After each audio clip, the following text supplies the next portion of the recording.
할렐루야, 살아있는 교회의 이경록 목사입니다. 지금 함께 모여서 좀 예배 드릴 수 없고 또 얼굴과 얼굴을 보면서 말씀을 나눌 수 없는 그러한 상황들임에도 불구하고 하나님께서 온라인으로 이렇게 말씀을 나눌 수 있는 기회를 주셨습니다.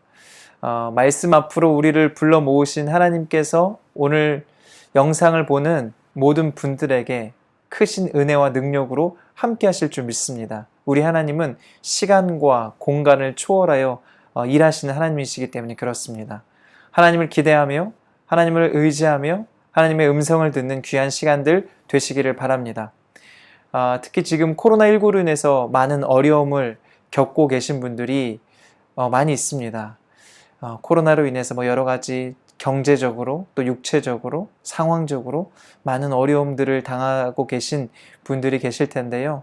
그러한 분들에게 주님의 위로와 주님이 주시는 참된 평안, 회복의 역사가 있게 되기를 간절히 소망합니다. 지금 우리는 한 번도 걸어본 적 없고 또 경험하지 못한 세상을 살아가고 있습니다. 코로나19가 그렇게 우리의 삶에 많은 것을 바꿔놓았죠. 지금 이렇게 온라인으로 사경회를 진행하는 것 자체가 정말 우리가 경험해 보지 못한 일이지 않습니까?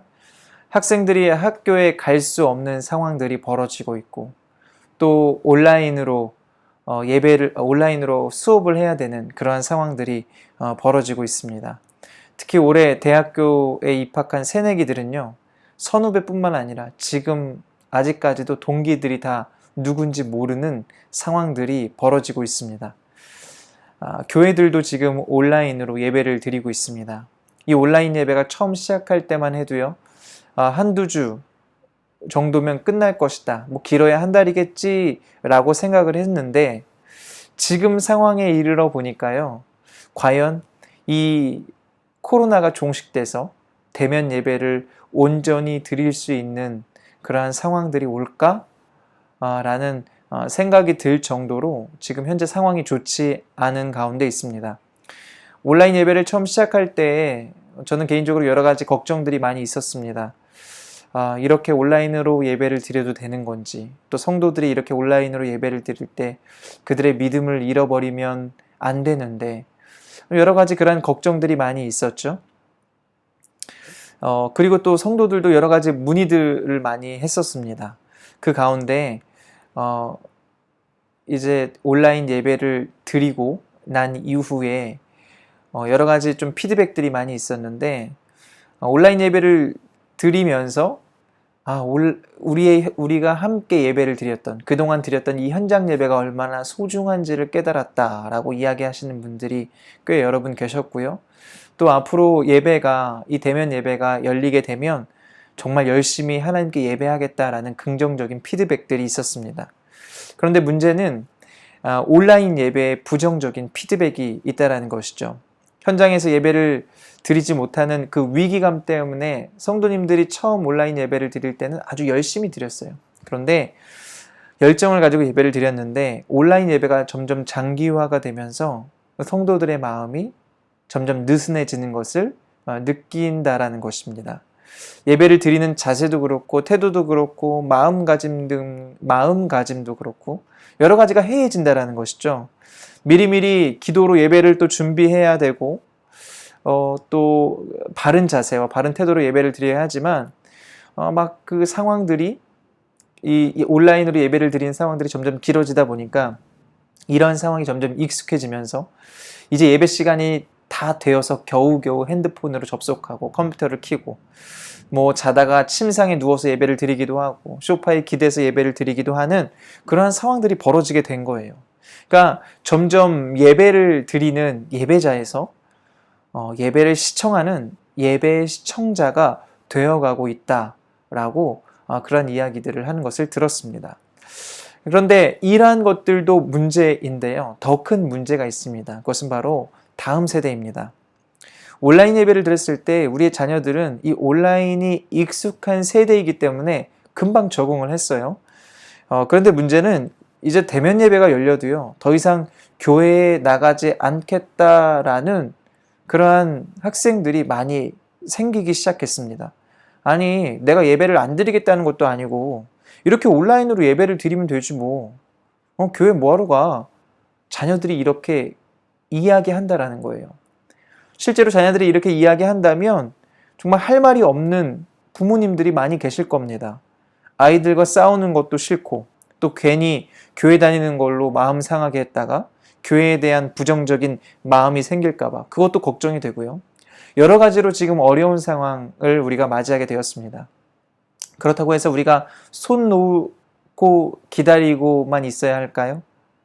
하나님이 언젠가 예배를 회복하시겠지? 하나님이 언젠가 우리 자녀들에게 믿음을 주시겠지? 하는 막연한 마음들로 기다려야 할까요? 만약에 그러한 마음들을 가지고 계시다면 그 막연한 마음부터 우리가 버려야 합니다. 내려놓아야 합니다. 그리고 우리의 믿음을 위해서 또 우리 자녀들, 우리 다음 세대를 위해서 무엇인가를 해야 합니다. 우리는 무엇을 해야 될까요? 우리의 믿음과 우리 다음 세대들을 위해서 이러한 이 비대면의 사회 속에서 우리는 무엇을 해야 할까요? 오늘 말씀을 통해 함께 좀 찾아보려고 합니다. 먼저 우리가 무엇인가를 왜 해야 하는지, 무엇인가를 왜 해야만 하는지 사사기 2장 10절 말씀을 함께 읽어보고 나눌 건데요. 사사기 2장 10절 말씀을 제가 읽어드리겠습니다. 그 세대의 사람도 다 그 조상들에게로 돌아갔고 그 후에 일어난 다른 세대는 여호와를 알지 못하며 여호와께서 이스라엘을 위하여 행하신 일도 알지 못하였더라. 아멘. 지금 이 말씀의 상황은요, 가나안 땅에 들어간 이스라엘 백성들의 상황입니다. 그런데 지금 그들의 상황은요, 매우 심각한 상황이에요. 이스라엘이 어떻게 생겼습니까? 이스라엘은 어떤 백성입니까? 이스라엘은 하나님의 백성이죠. 하나님의 언약으로 하나님의 백성이 된 그러한 민족이 바로 이스라엘 민족이지 않습니까? 하나님의 아브라함을 부르시고 아브라함에게 내가 내 자녀를 별과 같이 많게 할 것이다. 그렇게 약속하시고 하나님께서 이스라엘을 하나님의 백성으로 삼으셨지 않습니까? 그리고 하나님께서는 하나님이 이스라엘 그 아브라함에게 하신 그 약속을 기억하시사 애굽에서 400여 년 동안 종살이했던 이 이스라엘 민족을 출애굽하게 하셨습니다. 그리고 그들을 가나안 땅으로 인도하는 그 여정 가운데, 출애굽의 여정, 광야의 여정 가운데 하나님은 하루하루를 정말 하나님의 살아계심을 보이시면서 그들을 인도하셨죠. 물론 광야를 가는 길은 매우 어려운 일입니다. 그러나 하나님은 이스라엘 백성들로 하여금 하나님을 의지하도록, 하나님을 온전히 신뢰하도록 늘 그들을 인도하셨습니다. 그러니까 그러한 과정들을 통해서 하나님은 이스라엘 백성들을 하나님의 백성으로 빚어가셨다는 것입니다. 그리고 시내산 광야에 이르렀을 때 그들에게 십계명을 주십니다. 율법과 법과 율례를 주셨죠. 여러분, 이것을 하나님께서 이스라엘 백성에게 주신 이유가 무엇일까요? 이스라엘 백성들을 괴롭히려고요? 그들을 귀찮게 하려고요? 아니요. 그들을 살게 하시기 위함입니다. 하나님의 백성으로서 이스라엘 백성들을 거룩하게 지키시기 위하여 이러한 법과 율례를 그들에게 주신 것입니다. 그래서요, 우리가 레위기를 읽을 때마다 우리는 이런 편견 가지고 있잖아요. 레위기는 지루해, 어려워, 힘들어. 여러분, 그런데 이런 마음으로 레위기를 읽으면 이 레위기를 제대로 읽을 수가 없습니다. 우리는 이 레위기를 읽으면서 이렇게 디테일하게 우리의 삶의 작은 것까지 신경 써주시고 우리를 거룩하게 구별하시는 그 하나님 아버지의 마음을 생각하며 이 레위기를 읽어야 합니다. 그럴 때 우리는 그 하나님 아버지의 마음을 레위기 말씀을 통해서 느낄 수 있고 큰 은혜를 받게 되는 것이죠. 하나님은 그렇게 하나님의 백성인 이스라엘을 사랑하셨습니다. 그리고 그들이 지켜야 할 이 법을 주셨습니다. 그리고 그들을 가나안 땅으로 인도하시죠. 하나님은 왜 이스라엘 백성들을 가나안 땅으로 인도하셨을까요? 이스라엘을 온전한 국가로 세우시기 위함이었습니다. 하나님을 믿는 하나님의 백성들로 이루어진 나라, 그 나라를 세우시기 위해서 하나님은 이 이스라엘 백성들을 가나안 땅으로 인도하셨죠. 여러분, 국가의 3요소가 무엇입니까? 국가의 3요소, 국민, 주권, 영토입니다. 이미 이스라엘 백성들은 애굽에서 생육하고 번성하면서 많은 백성들을 이뤘죠. 그리고 시내산에서 하나님께 법, 이 주권을 받았습니다. 이제 이스라엘이 온전한 국가가 되기 위해서 그들에게 필요한 것은 땅이었어요. 영토가 필요했습니다. 그래서 하나님께서 이스라엘 백성들에게 가나안 땅을 주신 것입니다. 그런데 그 과정 가운데 하나님께서는 모세를 통하여서 이제 각 지파별로 한 명씩 뽑아서 가나안 땅을 정탐하게 하셨습니다. 12명의 정탐꾼이 그렇게 가나안 땅을 정탐하였는데 그 정탐꾼 중에 여호수아와 갈렙을 제외한 10명의 정탐꾼은 가나안 땅에 사는 이 아낙 자손을 보고 세상의 사람들을 보고 두려워했습니다. 그리고 두려운 마음이 드니까 모세를 원망하기 시작하고 하나님을 원망하기 시작하죠. 이게 남 탓하는 것입니다. 모세와 하나님에게 그 두려움, 그 책임을 떠넘기는 것입니다. 하나님의 말씀을 신뢰하지 못하고 눈에 보이는 것에 함몰되어서 하나님을 향한 그 믿음, 그 신뢰를 잃어버리게 된 것입니다. 하나님이 지금까지 출애굽의 여정부터 인도하셨는데 수많은 기적들을 행하셨고 하루하루가 하나님의 살아계심을 보여주시는 그러한 기적의 역사였음에도 불구하고 이스라엘 백성들은 눈에 보이는 그러한 세상적인 것에 두려움을 느꼈다라는 것이에요. 그런데 여러분, 그들은요, 그들이 원망한 것처럼 우리는 가나안 땅에 갈 수 없어요 라는 그들의 믿음처럼 그렇게 함께 원망했던 출애굽 1세대는 하나님이 약속하신 가나안 땅을 밟지 못하고 광야에서 모두 죽게 됩니다. 그리고 출애굽 2세대가 광야에서 태어나게 되죠. 이 출애굽 2세대도 당연히 여전히 하나님의 백성입니다. 그들은 직접 하나님께 말씀을 받은 것은 아니지만 모세를 통하여서 어떻게 살아야 하는지, 우리가 누구인지, 가나안 땅을 어떻게 정복해야 하는지, 그 땅에서는 어떻게 살아야 하는지를 듣게 됩니다. 그게 바로 신명기 말씀이죠. 그리고 모세를 이어서 이제 여호수아가 지도자로 세워지게 됩니다. 하나님은 여호수아를 통해서 가나안 땅을 정복하게 하십니다. 그리고 여호수아도 죽기 직전 가나안 땅에서 살아야 할 이 출애굽 2세대들 그리고 그 이후에 태어난 3세대들을 향하여서 말씀을 전하죠. 그 말씀이 여호수아 24장 2절부터 15절까지 기록되어 있는데 여호수아의 신명기와 같은 부분입니다. 그러니까 여호수아가 다음 세대에게 주는 말씀은 모세가 다음 세대에게 했던 그 신명기 설교랑 똑같은 내용이었어요. 모세와 여호수아가 공통적으로 다음 세대에게 가르치는 말씀의 내용이 무엇입니까? 세상과 섞이지 말고 세상의 문화, 즐거움, 즐길 거리 따라가지 말고 우리의 인생, 우리의 시간, 우리의 마음을 세상에 빼앗기지 말라. 그리고 하나님의 백성이면 하나님의 백성답게 말씀을 따라 살아라. 하나님 말씀에 순종하라라는 거예요. 하나님 말씀에 순종하라. 이스라엘 백성은 하나님의 백성입니다.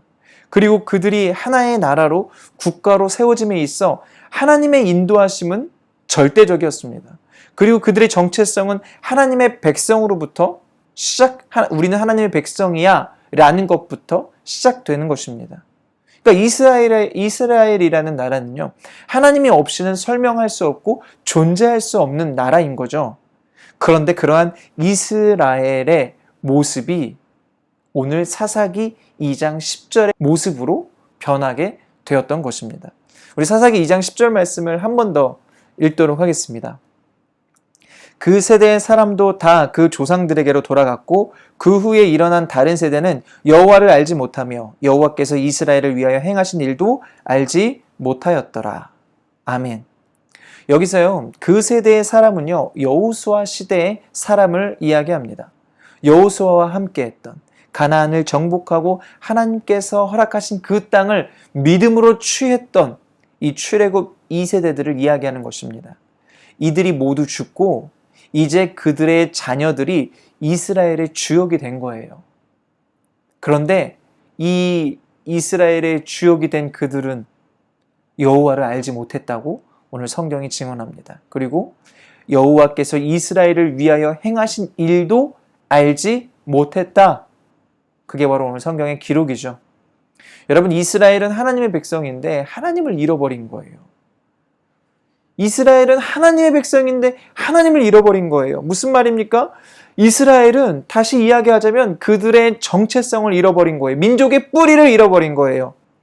정체성을 잃어버리면요, 여러분, 다 잃어버린 거예요. 내가 누구인지, 나는 무엇을 위하여 살아야 하는지를 모르게 되는 거예요. 여러분, 정체성이 없는데, 내가 무엇을 위하여 살아야 하는지를 모르는데 그 사람의 인생이 온전한 인생이 될 수 있겠습니까?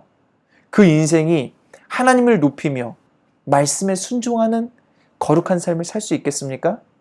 불가능하죠. 불가능하죠. 지금 이스라엘의 상황이 이러한 상황이 되었다라는 거예요. 하나님의 백성이 하나님을 모른 채 살아가고 있다.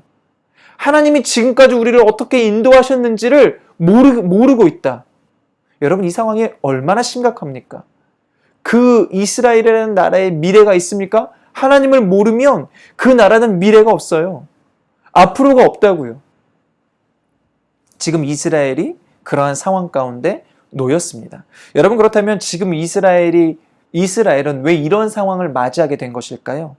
그들은 왜 이러한 안타까운 상황을 맞이하게 된 것일까? 여러분, 사사기는요, 총 21장으로 되어 있습니다. 21장까지 있는데 1장부터 16장까지는 이스라엘의 정사에 대한 내용이 들어있고요. 17장부터 21장까지는 레위인들에 대한 내용, 다시 이야기하자면 레위인 특집으로 이루어지고 있습니다. 왜 사사기에는 레위인 특집 부분이 있는 것일까?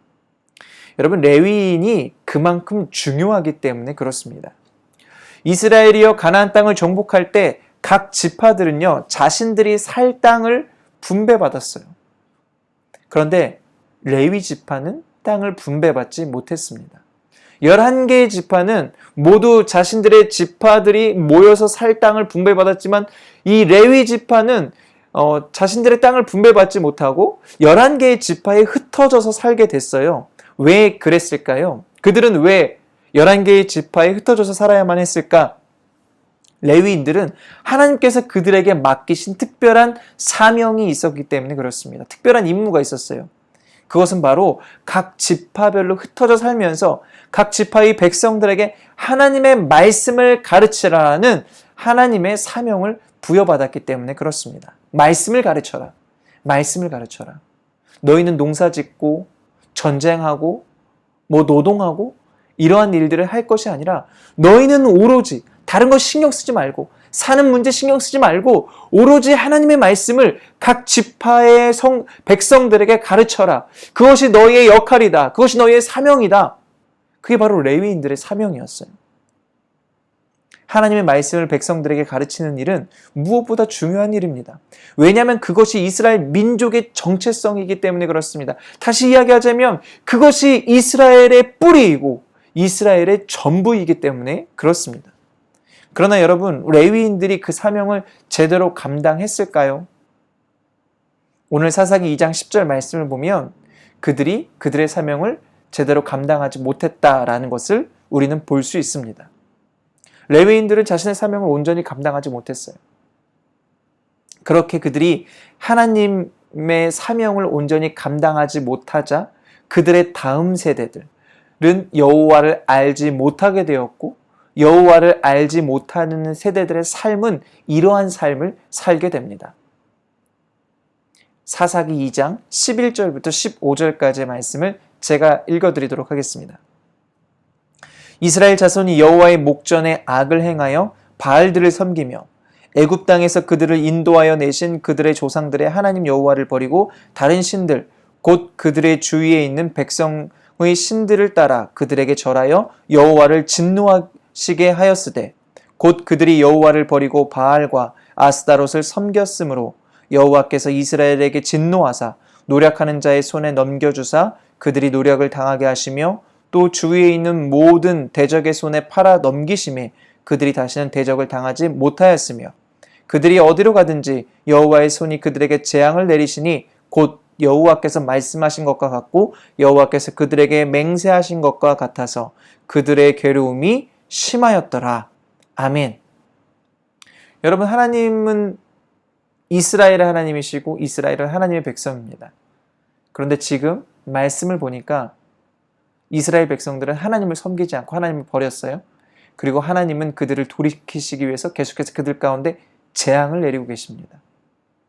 이스라엘 백성들은 왜 이렇게 됐을까요? 왜 하나님을 떠나게 된 것일까요?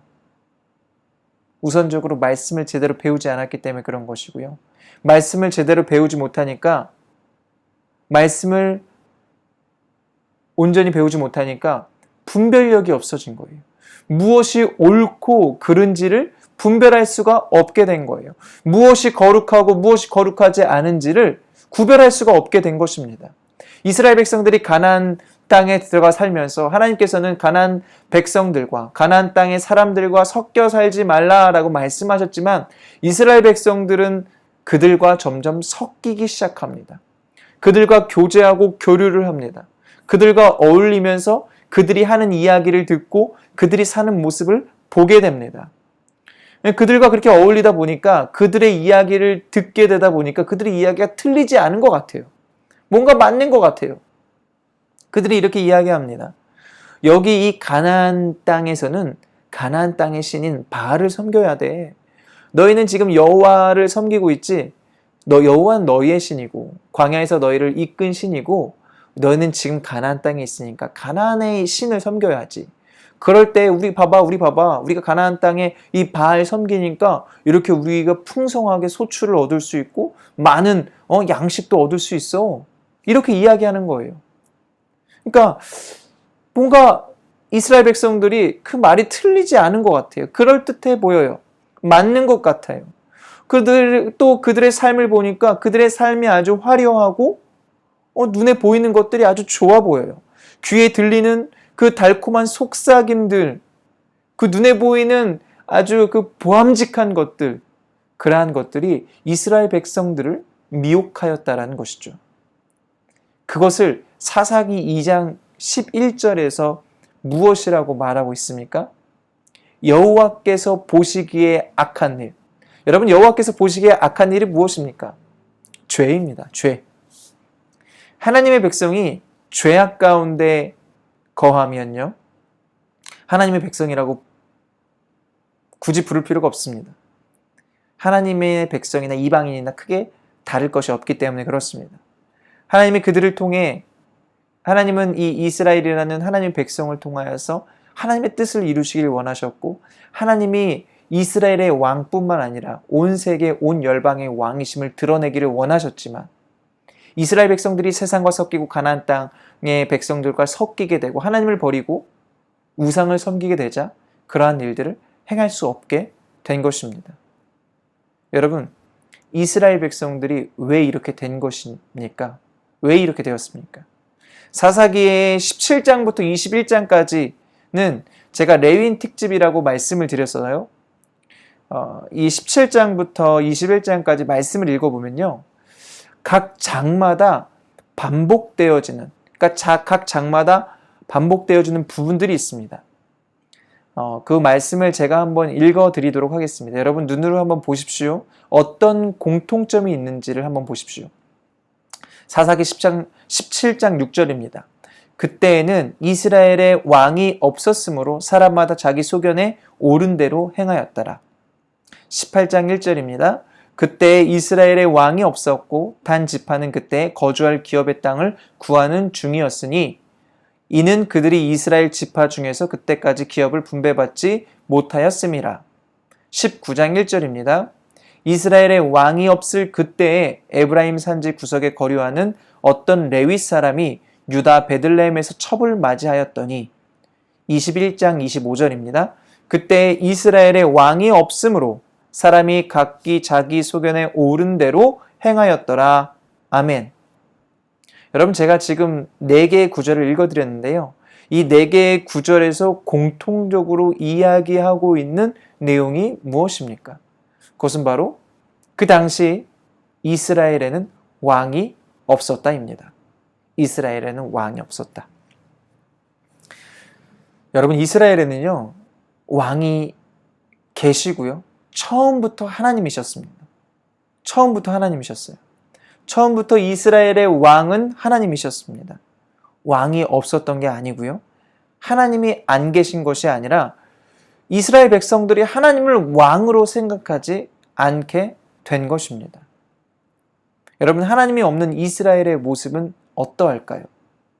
그 민족의 뿌리, 그 민족의 시작이 하나님인데, 그 왕이신 하나님인데 그분이 없는 이스라엘의 모습은 어떠할까? 사사기 17장부터 21장까지는 그 당시에 이 두 레위인의 사건이 기록되어 있습니다.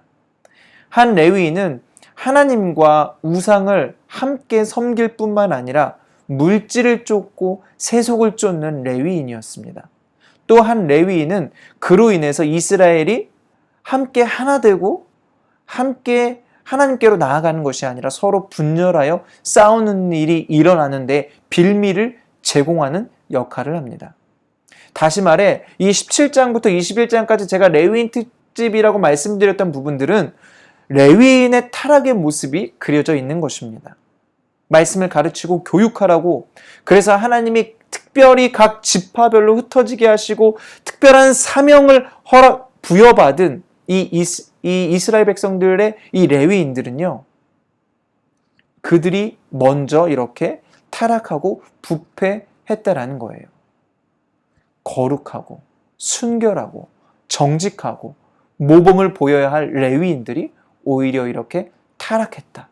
그리고 세속화되었다라는 것이죠. 여러분, 어느 공동체든 지도자가 부패하면요, 그 공동체는 부패할 수밖에 없습니다.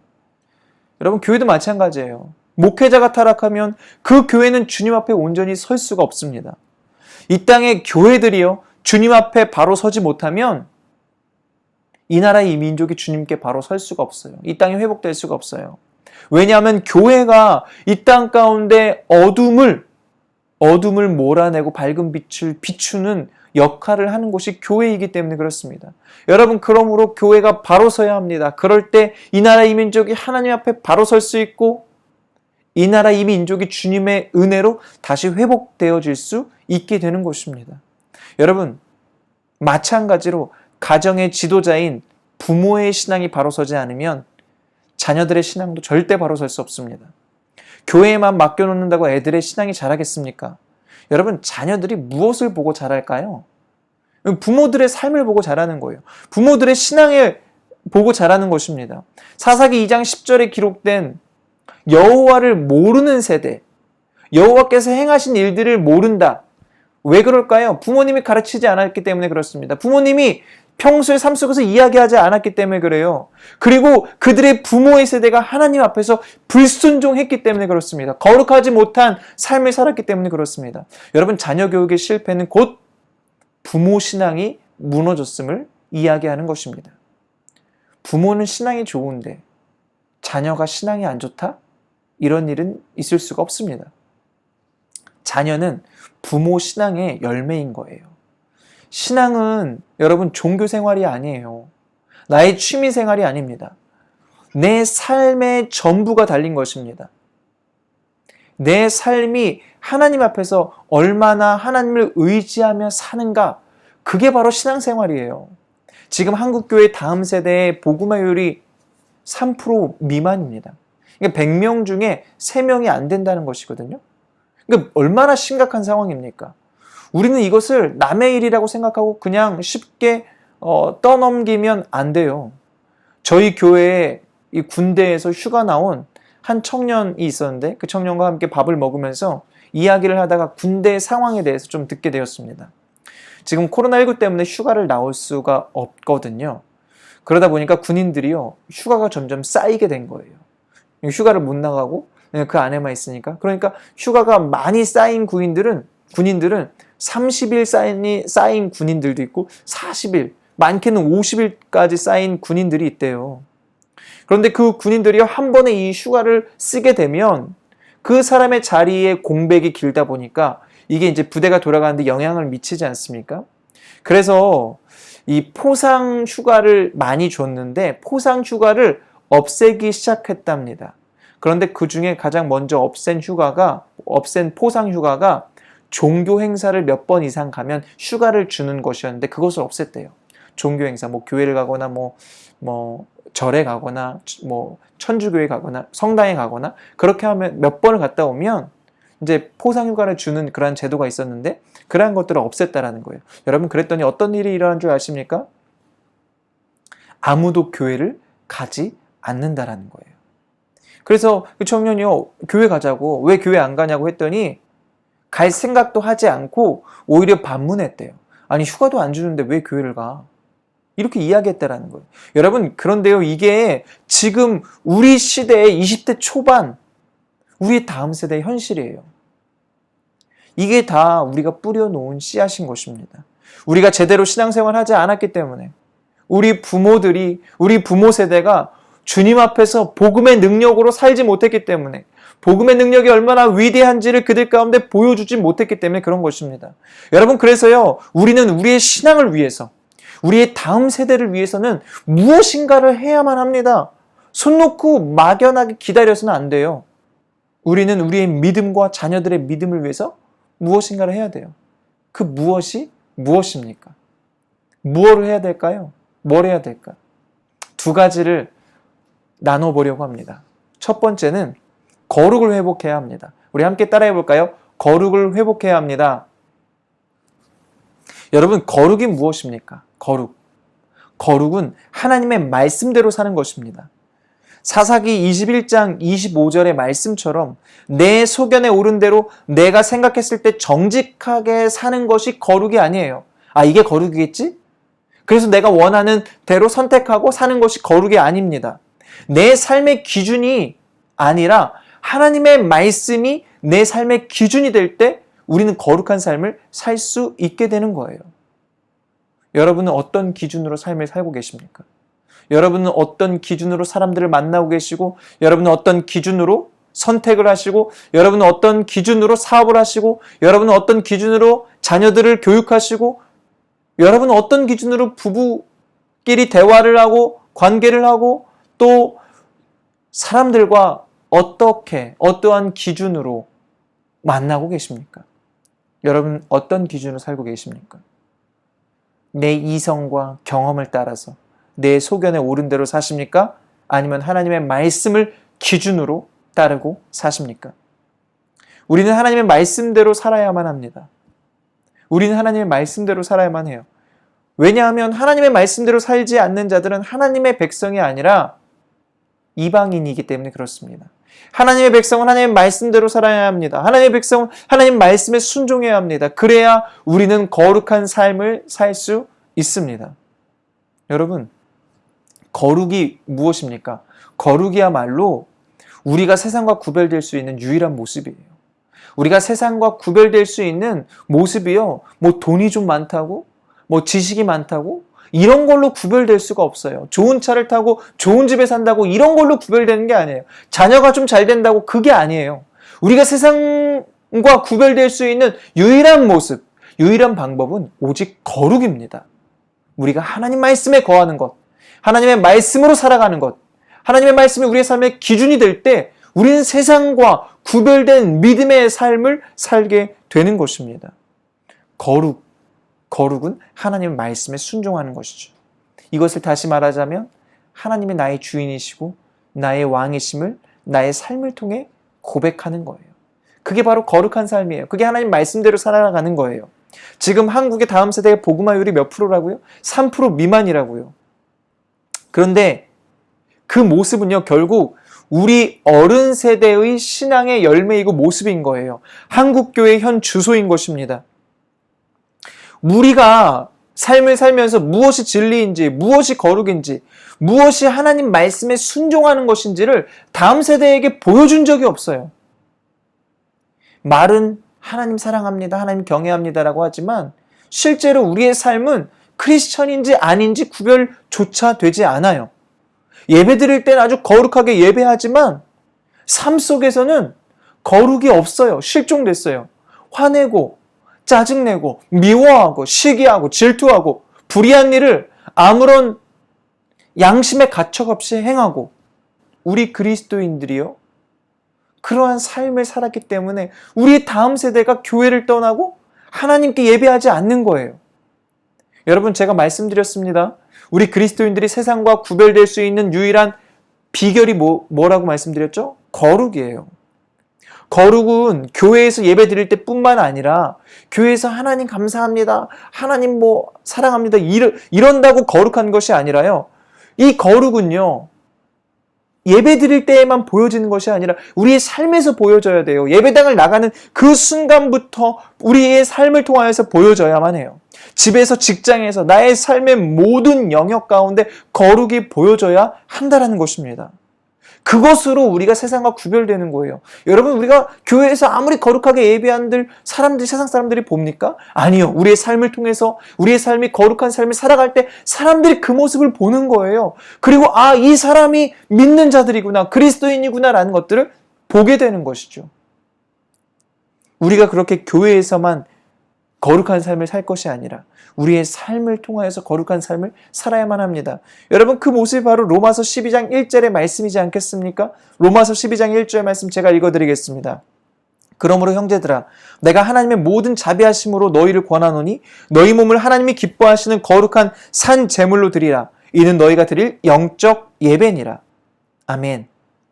이 말씀처럼요, 우리가 산 제물이 되어야 돼요. 내 삶의 모든 영역들이 하나님이 거하시는, 하나님이 임재하시는 거룩한 영적인 장소가 되어야 한다는 거예요. 내가 말씀에 순종할 때, 말씀대로 살아갈 때 우리는 이러한 삶을 살게 되는 것입니다. 이것이 우리가 추구해야 할, 드려야 할 영적인 예배다라고 로마서 12장 1절이 우리 가운데 이야기하고 있는 것입니다. 여러분, 그렇다면 우리가 거룩한 삶을 살기 위해선 어떻게 해야 할까요? 구체적으로 실천해야 되겠죠. 오늘 말씀을 듣고 그냥 멈춰버리면 우리의 삶이 거룩해지겠습니까? 아니요. 구체적인 실천이 있어야 합니다. 거룩한 삶을 살기 위해선 비양심적인 것, 내 삶에서 쓸데없는 것들을 버려야 합니다. 내 삶에서 하나님이 기뻐하시지 않는 것들, 하나님이 원하시지 않는 것들은 정리하고 버려야 돼요. 여러분, 그게 바로 거룩의 시작이에요. 정리해야 됩니다. 내 삶에 주님 앞에 온전하지 못한 것들 내려놓고 정리하고 버려야 합니다. 핸드폰도 정리해야 될 것 같고요. 핸드폰 안에 있는 내용들, 컴퓨터 안에 있는 내용들, 여러 가지 내 삶의 많은 부분들, 습관들, 이러한 것들을 정리해야 합니다. 여러분, 집이 지저분하면 청소해야 깨끗해지잖아요. 아무런 노력 없이 청소해야 되라는 것을 머릿속으로만 인지하고 있다고 깨끗해지겠습니까? 그에 맞는 대가가 지불되어야지만 깨끗해지는 것이거든요. 여러분, 일주일에 한 번 예배드리는 것으로 신앙생활 만족하지 마시고 내 삶에 거룩하지 않은 것들을 정리하시기를 바랍니다. 여러분, 그것이요 바로 여러분의 삶 속에서 거룩한 삶을 시작하는 첫 걸음입니다. 여러분, 거룩을 회복하십시오. 거룩을 회복하십시오. 여러분, 나 자신에게 선포하십시오. 우리 이렇게 선포하겠습니다. 거룩을 회복하자. 주님이 기뻐하시지 않는 거 다 버리자. 정리하자. 나는 할 수 있다. 우리 주님께서 도와주실 것입니다. 거룩을 향해 나아가는 저와 여러분들의 마음을 만져주시고 함께 하셔서 거룩한 하나님의 백성으로 저와 여러분을 인도하실 것입니다. 그렇게 우리가 거룩을 회복할 때 그것이 그 삶을 통해서 나의 믿음이 살아나고 우리 자녀들의 믿음이 성장하게 될 줄 믿습니다. 한 가지 더 있습니다. 우리가 무엇을 해야 하는가? 이러한 위기 때 나의 믿음을 위해서, 나의 자녀들의 이 다음 세대들을 위해서, 그들의 믿음을 위해서 무엇을 해야 하는가? 우리는 말씀이 실제임을 경험해야 합니다. 우리 함께 따라해 볼까요? 말씀이 실제임을 경험해야 합니다. 아멘. 하나님은 말씀이십니다. 우리가 말씀대로 행할 때 그 말씀 가운데 역사하시는 분이십니다. 우리가 온전히 신앙생활을 하지 못하는 것은요, 말씀이 실제임을 경험하지 못했기 때문에 그렇습니다. 우리가 이 말씀을요, 지식적으로만 믿을 때가 너무나 많아요. 그런데 우리가 지식적으로만 믿으면요, 우리는 삶에 어려움이 오고 시험이 오면 금방 넘어질 수밖에 없고 무너질 수밖에 없습니다. 모세와 여호수아가 그들의 다음 세대에게요, 왜 그렇게 당부하면서 권면했겠습니까? 죽기 직전까지 그들이 왜 이렇게 하나님의 말씀대로 살아라, 우리는 하나님의 백성임을 기억해야 한다. 왜 그들에게 그렇게 귀에 아주 못이 박히도록 강조를 했겠습니까? 우리의 연약함을 누구보다 잘 알고 있었기 때문에 그렇습니다. 여러분, 말씀을 따르지 않으면요, 순종하지 않으면요, 우리는 죄악에 빠질 수밖에 없습니다. 우리가 신앙생활 10년, 20년, 30년, 40년, 50년 내가 집사야, 내가 권사야, 내가 장로야, 내가 목사야, 아무리 그런 직분, 아무리 신앙의 연수가 오래됐다 할지라도 하나님의 말씀을 따르지 않으면, 말씀에 순종하지 않으면 우리는 죄악 가운데 넘어질 수밖에 없는 거예요. 우리의 다음 세대가 하나님을 모르고 살아가는 것은 분명 우리의 책임입니다. 우리가 온전히 신앙생활을 하지 못했기 때문에 그렇죠. 적당히 신앙생활하고 적당히 교회 다니면서 적당히 헌신하고 그냥 적당히만 하니까 신앙이 자랄 수가 없는 거예요. 우리의 믿음 또한 자랄 수가 없는 거예요. 여러분, 믿음에는 적당히가 없습니다. 믿음은 반드시 성장해야 합니다. 왜냐하면 믿음은 생명이기 때문에 그렇습니다. 여러분, 생명이요 제자리에서 멈춘 것이 있습니까? 아니요, 생명이기 때문에 생명은 계속해서 성장하고 자라야만 합니다. 여러분, 그렇다면 우리의 믿음은 날마다 성장하고 있는가? 이것을 보아야 합니다. 우리의 믿음이 날마다 성장하고 있지 않다면 우린 죽어가고 있는 거예요. 잠깐 그 제자리에서 멈추고 있다, 이런 일은 없습니다. 믿음은 생명이기 때문에 그렇습니다. 우리는 날마다 믿음이 성장하기 위하여 노력해야 합니다. 그렇다면 우리의 믿음이 날마다 어떻게 성장할 수 있겠습니까? 말씀이 실제임을 경험해야 합니다. 말씀을 믿음으로 읽고 묵상하고 암송하고 선포할 때 그 말씀이 우리의 삶 속에서 실제로 역사로 나타나게 되는 줄 믿습니다. 여러분, 내 삶이 믿음으로 변화하고 싶으면 말씀이 내 안에 있어야 돼요. 왜냐하면 곧 말씀이 하나님이시기 때문에 그렇습니다. 우리가 무엇을 보더라도, 어떤 일을 당하더라도 말씀이 내 안에 있으면 우리는 그것을 말씀을 통하여서 믿음으로 반응하고 믿음으로 해석하게 되는 것입니다. 그런데 우리 안에 말씀이 없으면요, 우리의 이성과 경험으로 생각하고 판단할 수밖에 없고요, 세상의 기준으로 그것들을 바라볼 수밖에 없어요. 여러분, 눈앞에 보이는 가나안 땅을 믿음으로 취한 여호수아와 갈렙, 그들이 어떻게 그것을 믿음으로 취할 수 있었겠습니까? 하나님의 약속의 말씀을 믿었기 때문에 그렇습니다. 그 약속을 믿는 자들, 말씀이 내 안에 있는 자들, 하나님의 말씀을 신뢰하는 자들, 그들은요, 믿음으로 이 땅을 살게 되는 거예요. 여러분, 말씀을 읽는 것으로 끝내면 안 됩니다. 묵상하고 암송하고 선포해야 합니다.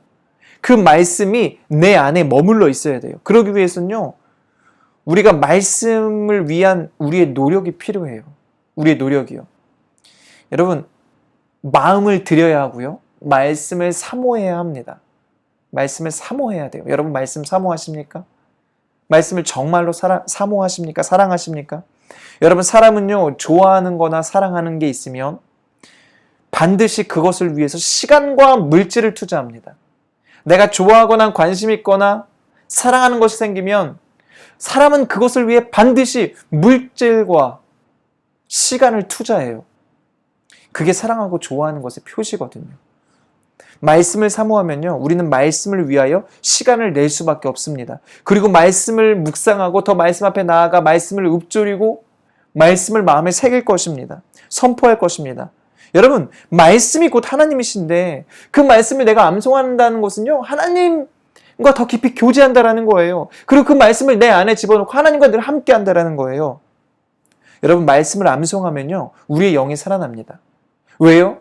하나님이 내 안에 계시니까, 말씀으로 역사해 주시니까 우리의 영은 소생하게 되는 거예요.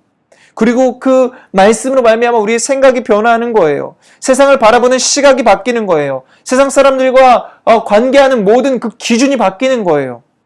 그분이 말씀으로 우리의 삶을 인도하시는 것입니다. 그리고 우리는 그 말씀을 통해 말씀의 실제이신 하나님을 날마다 경험함으로 우리의 믿음은 날마다 성장하게 되는 줄 믿습니다. 그러한 모습으로 살아갈 때 우리의 삶이 하나님과 더욱더 친밀해질 뿐만 아니라 그 거룩한 삶을 누가 보겠습니까? 우리 다음 세대가 보는 거예요. 세상 사람들이 보는 거예요. 세상과 구별된 그 거룩한 삶의 삶으로 말씀을 지키고 말씀대로 행하는 그 모습을 봄으로 그 모습들을 사람들이 보는 거예요. 본이 되는 거예요, 우리가. 그리고 또한 그 모습을 본 사람들이, 자녀들이, 다음 세대들이 믿음의 삶을 살게 되는 것입니다.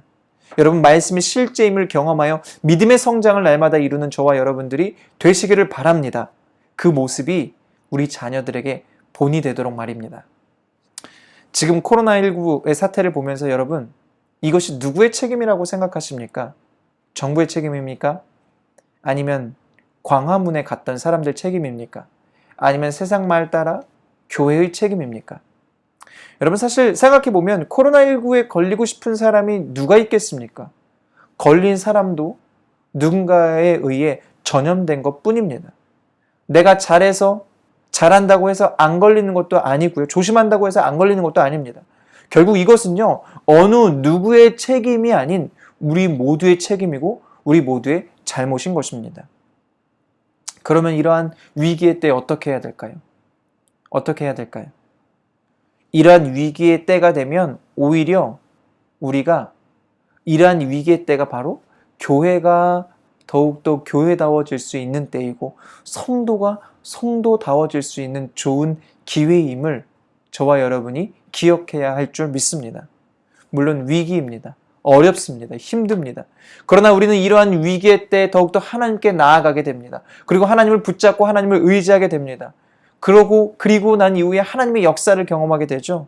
그렇기 때문에 우리는 이러한 시기들을 주님의 말씀 앞에 나아가, 주님의 십자가 앞에 나아가 우리의 죄악된 모습을 회개하고 우리의 잘못된 모습을 주님께 돌이키고 다시 교회가 교회다워질 수 있도록, 성도가 성도다워질 수 있도록 노력해야 합니다.